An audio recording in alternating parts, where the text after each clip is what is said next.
Batman is doing what he does out of, in a lot of ways, kind of vengeance and mourning his parents' deaths. Nightwing does what he does to celebrate his parents' lives. Yeah. He's a born performer.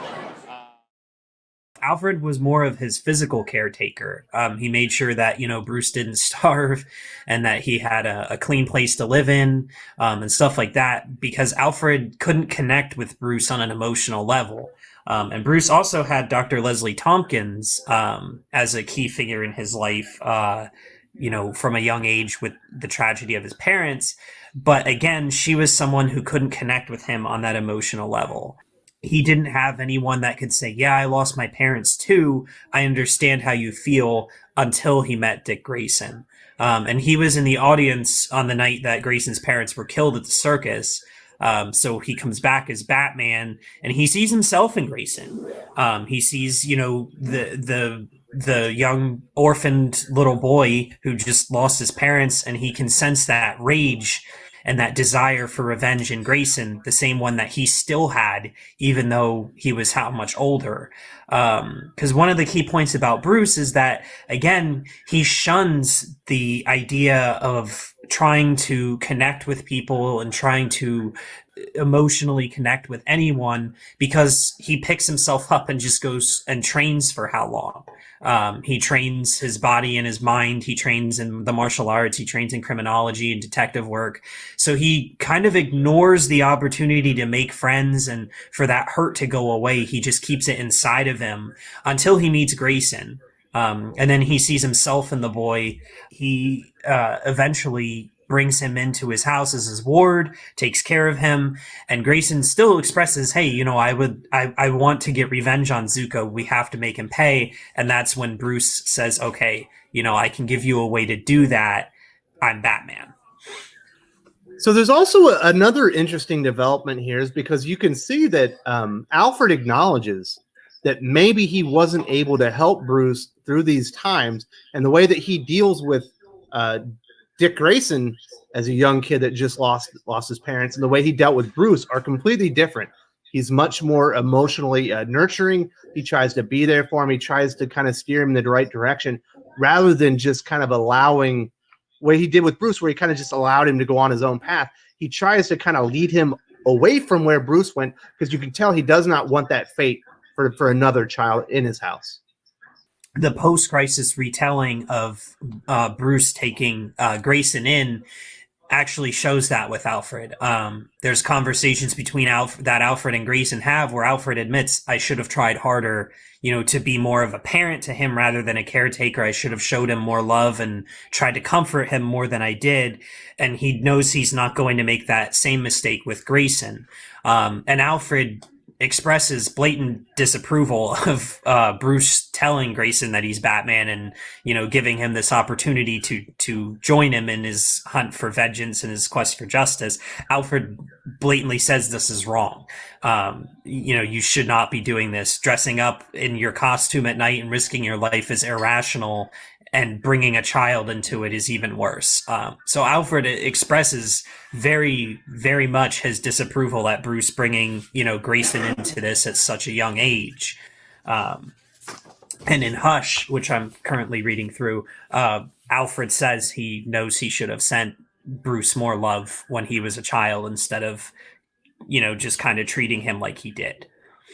Also, that is a very slight part of this story in The Long Halloween as well, where we see the moment of Dick Grayson's parents passing, and we see some flashbacks of Alfred remembering the way he treated Bruce and learning from those mistakes and treating Dick much differently and much more like tenderly and more lovingly, which I think was a good character growth for him as well. Depending on where you start reading Batman does find out who killed his parents, and sometimes it's a different person depending kind of on where you read it through. But he does get that closure, and he does get his revenge, as does Dick Grayson, but they couldn't handle that moment any differently. It feels like Dick Grayson gained closure, whereas Batman might have been fueled with even more vengeance. Like he didn't get what he thought he was going to get, and he needed to go find it. Yes, and it all depends on the age at which you get that catharsis. Grayson gets his catharsis with Zuko very early on into his career as Robin, so he kind of solves that problem for himself sooner, and he doesn't have all those years for that desire for revenge and that cold emotional detachment to set in. Bruce has at least 10 years between the time when his parents are murdered to, it's usually Joe Chill, right, that kills his parents. So basically there's that time for Bruce for that to set in. He dwells on it, and it owns him. It becomes his only purpose. So even when he does get justice and takes Joe Chill in, it doesn't do it gives him a sense of catharsis, but it's not a complete catharsis like Grayson is. Grayson's occurs so much earlier, and when he's so much younger, there hasn't been time for all of those hard feelings and emotional detachments to set in and become permanent with him like there was for Bruce. So of course, once when we meet Bruce Wayne Batman, he's very much an older man, and he is very hardened. He's very serious. He's highly trained, very dedicated. He does not appreciate that Dick Grayson, his younger sidekick, is maybe a little bit more jovial, a little bit more having some more fun while they're on these very dangerous, missions that they're on, and it causes a lot of conflict between the two characters and really separates them. Like you said, it all kind of depends on which version of it you're reading. Mm-hmm. The pre-crisis version is a little different from the post-crisis version, but pretty much the story goes that Bruce's problem with all of that was he didn't think that Grayson was taking it seriously enough, and he also didn't think that Grayson was devoted enough, which is one big difference between Bruce and Grayson, is that this is Bruce's only purpose in life. Batman is his only purpose. Seeking out that justice is the only thing he sees in life. He doesn't have a greater desire. He doesn't have any other purpose. Grayson does not see this as being the only purpose to his life. It's not the only substance to his life. It's not the only thing in his life. He wants more than just being Robin, or just being Nightwing.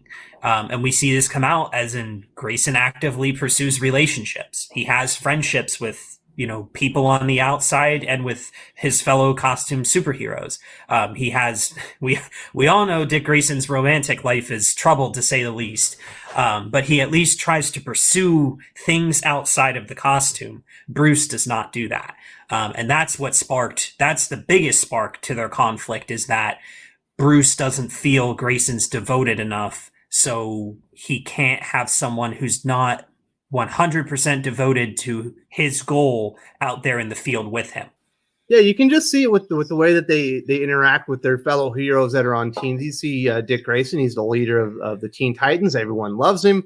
He has a strong, healthy bond with all of them. Obviously, he's in a romantic relationship, with Starfire and whatnot, whereas Bruce Wayne Batman has a dossier in all of his members of the Justice League on how to defeat them because he doesn't trust anybody. He basically has to make a persona that he's a ladies' man because he's not really engaged with anybody. He's engaged to his vow, to his vengeance. So he doesn't really have time for human relationships outside of Alfred, who is essentially, as an adult, he is his operational support, or Dick Grayson, who is his sidekick. He's very untrusting of other people, other heroes, and it affects his relationships, especially with Dick, who just wants to be a normal person. That helps people. Mm-hmm. Yep. Dick's main goal is that he just wants to help people and make the lives of everyone, Gotham or Bloodhaven, whatever city he's in. He just wants to make the people's lives better. He wants to make a difference. He doesn't have this code of a vendetta or this unending thirst for vengeance that Batman has. He doesn't. When Grayson suits up as whether it's Robin, Nightwing, or Batman, he doesn't take his parents' death and his desire for vengeance into the field with him. It's like the buck stops here with that. Batman is defined by those things. So there's a major difference between the two of them with that. But yeah, you're right. Dick Grayson just wants to be a normal human, and he just wants to do what he does to help people. He doesn't have a greater purpose than that. So one of the interesting moments in Batman's history that is really divisive among people, and a lot of people still don't accept it. But when you read Nightfall, one of the classic Batman stories, the moment when Bruce Wayne gets his back broken and he needs someone to protect the streets of Gotham, he does not go to Dick Grayson. The one person that can adequately fill his shoes and knows what his mission is and can probably do it well, he refuses to go to him and ask for help. He then goes to Azrael, who of course ends up being a psychopath. And that's a very big wound in their relationship that takes a long time to heal. And you will see references made to that even 10 years after that comic arc is over. Grayson will say once in a while, when Bruce really upsets him, he'll say, don't forget, I remember when you glossed over me and you picked that crazy guy before me. But the major problem with that is this stems back to Bruce's failure to emotionally communicate with people. And he doesn't understand that the decisions he makes as Batman have emotional consequences. He sees everything as business. Like you said, like he doesn't even view Alfred as something personal. He just kind of views him as his operational manager. He doesn't view Grayson as a person. He doesn't understand that Grayson is basically his son and that he is Grayson's father. He doesn't understand that, and he doesn't understand the consequences that him choosing John Paul Valley, who's basically an interloper at this point, over Grayson to succeed him. He doesn't understand what that's going to do to Grayson. And it really hurts Grayson because he always and he would never really admit it to Bruce until the end when everything is solved, is he kind of always wanted, him to be, the torch of Batman to be passed down to him like father to son. And Bruce's reasoning behind not giving it to Grayson is he didn't think Grayson would want it, which shows that he doesn't really know Grayson as well as he should. And he just kind of thinks, he's got his life as Nightwing. He's with the Titans. He wanted to break away from me. He told me that, and he wanted to become his own hero, and he did it. So I'm not going to throw all that away by calling him and asking him to just come right back to me and become Batman. Which in a way it makes sense, but Bruce didn't think to tell this to Grayson first. He just glossed over him and ignored him. And that's where the problems come from. And Bruce does eventually tell Grayson this at the end of Nightfall, when everything's said and done after John Paul's beaten and all that. He does tell him, I didn't pick you because of this. And Grayson just kind of says, you should have told me that from the start, because then I wouldn't have been as hurt as I am now.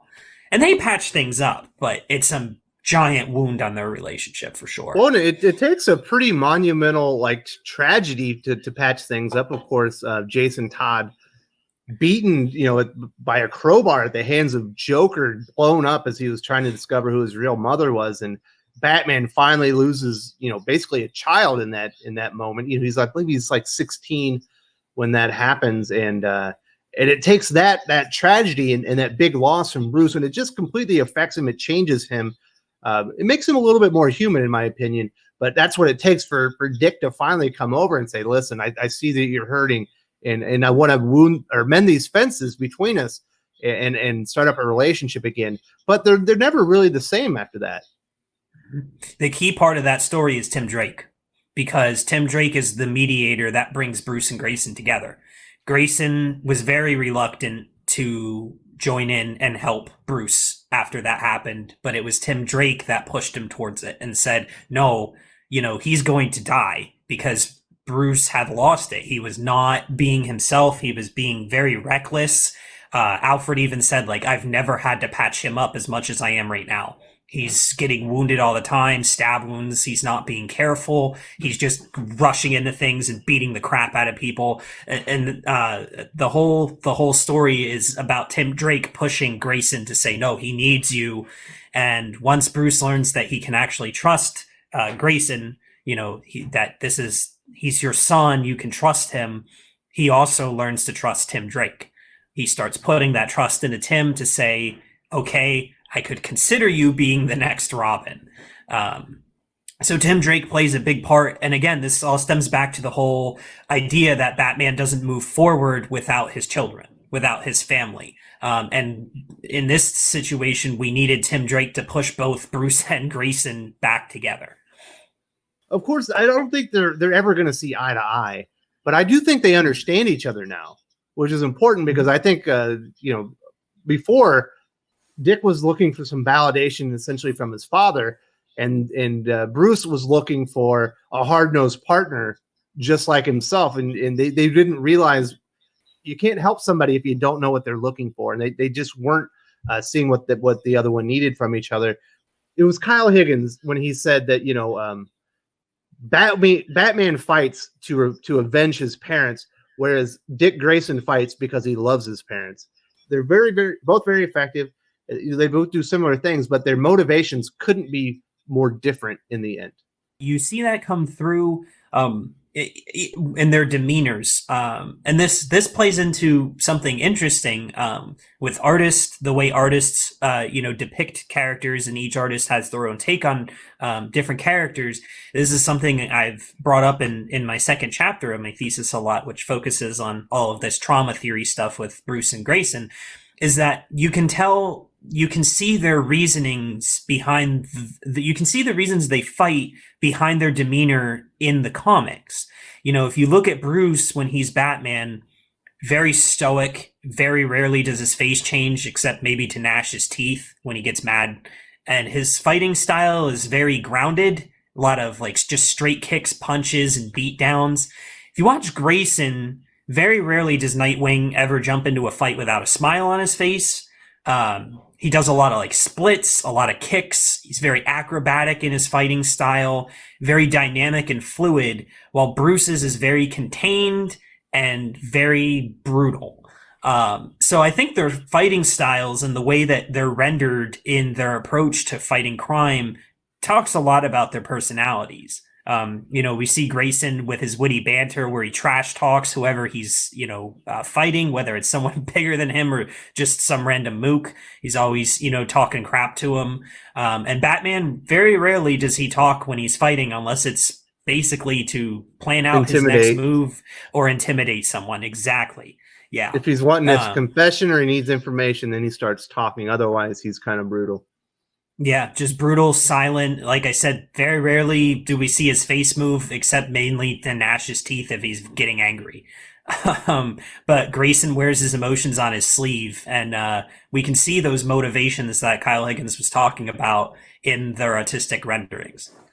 Well, and you definitely see it, just in the color choices for the characters. When Dick Grayson is Robin, and his attire is very colorful and it's almost flamboyant, where obviously Batman's is very dark and brooding. Yep, that's why I personally like Dick Grayson, the character, better because I can relate to him more. Whereas I can understand why Batman is the more iconic character. Of course, he was always the main character. He's the world's greatest detective, but he's a severely flawed character, and I think a lot of people can relate to that as well. But I just think that I like the way Dick Grayson handles adversity, and he allows himself to feel. He allows himself to be hurt. And Bruce would never allow that. Yep. I thought that was very interesting because I've only read about half of Chuck Dixon's Nightwing run up to this point, but Grayson's probably been through 6 or 7 different relationships with different women at this point. You have Barbara, Huntress. He married one girl as part of a case. His landlord. So there's 4, and there's 2 or 3 others in there that I don't really remember. But he's willing to open himself up to people and get into those relationships and try to find, friends and try to find true love. Like with the Titans, he was engaged to Starfire at one point, and Wally West and Donna Troy are two of his best friends, and Roy Harper, and Beast Boy, who he's not as close with, but he was friends with all of them. They weren't just people who got together and fought crime and then went home. They lived in Titan's Tower. They, sat and ate pizza together and stuff. Grayson's willing to do all of that. He's willing to have friends and to open himself up to relationships. Batman's not. Like, Batman doesn't go have dinner on a Friday night with Lois and Clark. He doesn't do that. Grayson would. Unless it's Tom King's Batman. Unless it's Tom King's Batman. Yeah, then it's a little different. It's emotionally vulnerable then. I don't want to jump into it. We could probably do this as a whole other video, but going through this trauma study stuff with Batman and Grayson really makes me see how big of an opportunity Tom King had with his run and just how much he actually dropped the ball with it. He could have taken Batman to places he had never been before, and man, did he drop the ball with it. But that's a whole gaggle of sacks we don't want to get into right now. We'll do that one next week. I do want to do that one. I don't mind talking about why that particular Batman run was so terrible. But another really interesting thing is, of course, the new version of Batman is exceptionally reliant on technology. It's all about bat gadgets. It's his Bat Cave where he's connected to everything, and basically he can monitor the world now. I think he can monitor things on other planets. Whereas you read the more modern Nightwing, he hates technology. If he didn't have to have a cell phone, he wouldn't have one. And I think that's another way that they kind of separate the characters. I don't want people to be able to find me. I think that's because he knows what Bruce is capable of. He's seen it from Bruce, and he does not. He wants to do everything he can to not be like Bruce.